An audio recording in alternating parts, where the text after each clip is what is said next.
Olá, meu nome é Alexandre Henrique irei iniciar a aula 3 do curso de Biologia 2 e o assunto abordado será mecanismo da evolução, neodarwinismo. Bom, o neodarwinismo são evidentemente as teorias de Darwin com algo novo. Então, o prefixo neo é novo. Então aqui já condiciona como conceito que as ideias de Darwin da seleção natural são aceitas. Mas Darwin não conseguia explicar porque a mesma espécie tinha variabilidades diferentes. Tinham diferentes variabilidades na espécie. E ele não conseguiu formular nada sobre isso. E foi a partir de 1900 que, com o auxílio da genética, descobriram por que existe variabilidade nos organismos. Então, quando junta as ideias de Darwin com a evolução e a genética, consegue permitir explicar melhor por que existe a variabilidade e como que a seleção natural seleciona os indivíduos mais adaptados para a sobrevivência. A variabilidade que Darwin não explicou pode ser determinada principalmente por três mecanismos.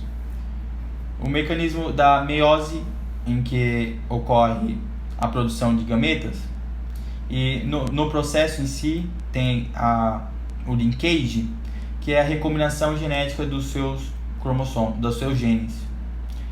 A fecundação também. A fecundação, quando ocorre o encontro dos dois gametas, que é produzido pela meiose, a variação ou as combinações que aquele gene pode ocasionar produz fenotipos diferentes para a sua prole. Enquanto que as mutações também podem gerar variabilidade e fenotipo diferente em determinados ambientes. Mas a mutação não tem necessidades dos seres vivos, não depende dos seres vivos. Bom, então a variabilidade da espécie existe porque tem o processo de meiose e fecundação, o processo de recombinação gênica e mutações. Esses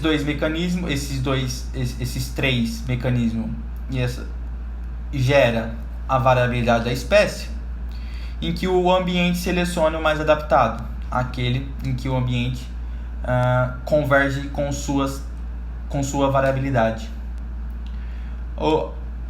O exemplo de mutações, o exemplo de geração de variabilidade pode ser com mutações com uso prolongado de veneno, DDT.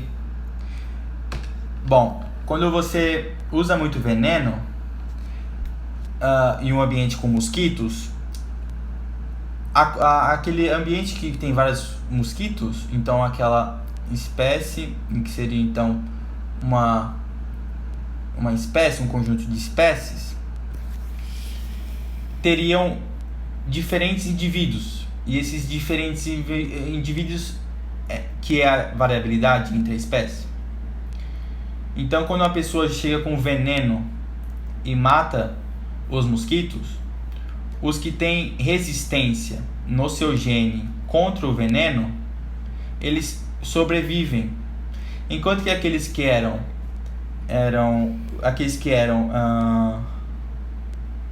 não eram resistentes ao veneno morriam.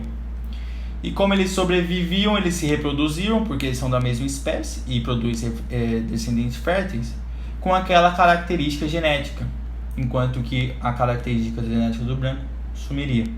Isso foi a ação de uma mutação.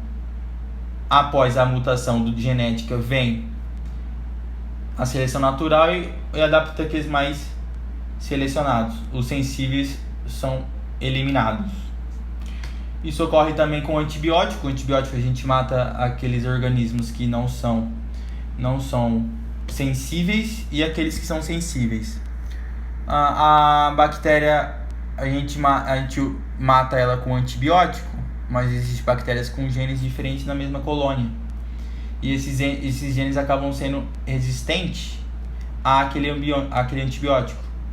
Eles não são tão sensíveis como os que são sensíveis. Morre os que são sensíveis e ficam os que são adaptados, os que são resistentes àquele antibiótico.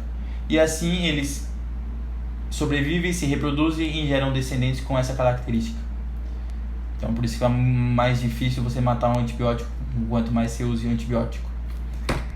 E vem também a representação da predação das diferentes mariposas. Tem as mariposas escuras e claras, e quando elas estão no tronco claro, aquelas que são mais claras porque na espécie tem diferentes variabilidade da característica de cor, então a mais clara consegue ficar menos visto pelos seus predadores, e as mais escuras os predadores conseguem olhar no tronco claro e predam, se alimentam dessas mariposas mais escuras, e que só sobrevive, portanto, as mariposas claras, e isso gera um predomínio dessa mariposa clara naquele ambiente. Diferentemente com a poluição dos troncos de árvores nas cidades urbanas, em que o tronco fica escuro, e aí seria ao contrário, as mariposas escuras não seriam predadas e as claras seriam predadas, e naquele ambiente teria um predomínio de mariposas escuras, e isso que encantou muitas vezes Darwin ao sair da Inglaterra e percorrer toda a América do Sul e o Caribe. Bom, existe 3 tipos de seleção natural, em que a gente caracteriza pelo fenotipo. Podemos dizer que, imagina que tem um búfalo, que os cornos dele, o chifre dele, é fenotipicamente diferente um do outro. E a gente observa 3 características nesse corno, nesse chifre, que é o que são longo, o que são médio e o que são curto. Então, em determinados ambientes, se você chegar e tiver búfalos com corvos grandes, você vai entender que ali tem uma seleção da variabilidade daquele búfalo, chamada seleção direcional, que aumentou a quantidade de búfalos com um chifre grande. Enquanto que a estabilizadora seria com fenotipo médio, intermediário entre o curto e o longo, e a seleção disruptiva seria grande quantidade de indivíduos com o corno ou chifre curto e longo, com poucos médios. Então, esse tipo de classificação de seleção natural, ela é mais característica ela é definida pelo fenotipo do animal. Então, resumindo, a gente pode falar que Darwin não elaborou uma explicação satisfatória para a variabilidade dos seres vivos, e só foi feito depois de 1900 com o auxílio da genética. Surge então o darwinismo, neodarwinismo, teoria sintética da evolução.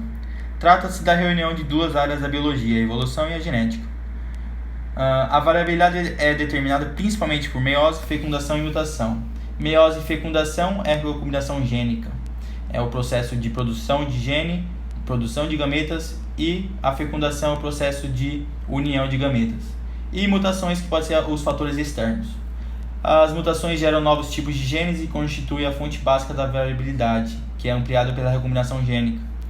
Mutações ocorrem aleatoriamente, não dependem da necessidade dos seres vivos, ocorrer pela duplicação do material genético. Essa teoria explica exemplos como a seleção dos insetos resistentes a DDT, a seleção de bactérias resistentes a antibióticos, e um hipotético exemplo da seleção de mariposas em bosques de acordo com a poluição. Gostou da aula? Compartilhe, dá o like aí e até a próxima.